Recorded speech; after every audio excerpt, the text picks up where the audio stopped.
रात मुझे एक मैसेज आया कि मेरी मदर 76 इयर्स ओल्ड है और उन्होंने कभी भी रोज़ा नहीं छोड़ा है।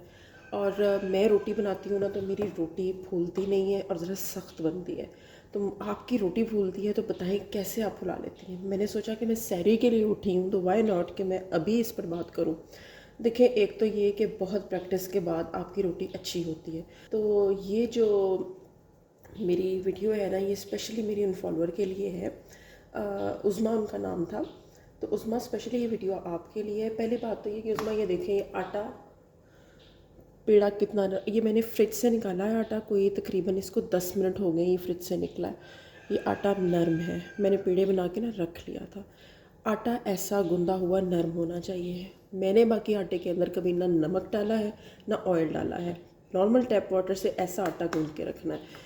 रोटी उतनी ही नरम बनेगी आटा जितना नरम गूंदा हुआ होगा, क्योंकि जब हमने उसको तवे पे डाल देना है तो उसके बाद उसमें से उड़ना क्या है, पकने पे पानी ही तो उड़ना है ना।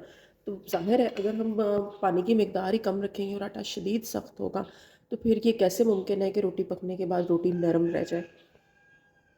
दूसरी बात जो है ना, और ये बहुत अहम है, जो दूसरी बात है वो ये कि जो आपका तवा है ना तो वो शदीद गर्म हो कि रोटी आप डालें और वो जल जाए, और ना ही वो इतना ठंडा हो कि रोटी को ऊपर तवे के ऊपर जाते ही वक्त लगे कि ये पहली बार आपको पलटने में टाइम लगे। रोटी को आप जितना ज़्यादा पलटेंगे या फिर आप रोटी को जितनी हल्की आग पे पकाने की कोशिश करते रहेंगे कि हल्की आग पे पके, रोटी उतनी ही ज़्यादा अकड़ जाएगी। तो आग दरमियानी होनी चाहिए कि ना तो तवा जलता हुआ हो ना ही तवा हल्का हो। पूरी रात भी ये रोटी पड़ी रहती है ना तो ये अकड़ेगी नहीं। दूसरा ये है कि हमेशा हमेशा वैसे भी सेहत के लिए ये अच्छा है कि नॉर्मल चक्की आटा यूज़ करें, प्योर चक्की आटा। फिर जिनको प्रैक्टिस है ना, वो तवे के ऊपर भी जो रोटी सेकते हैं उनकी रोटी कभी भी हार्ड नहीं होती। लेकिन एक टिप और देती हूँ कि जब आपने एक बार रोटी पलटने के बाद अब उठा ली, इसको डायरेक्ट फ़ौरन तेज़ आग पे ले जाए। इससे रोटी जल्दी फूल जाएगी, ना तो रोटी कच्ची होगी और ना ही रोटी सख्त होगी। ये देखें, और हमेशा रोटी फूलेगी। रोटी फूल गई।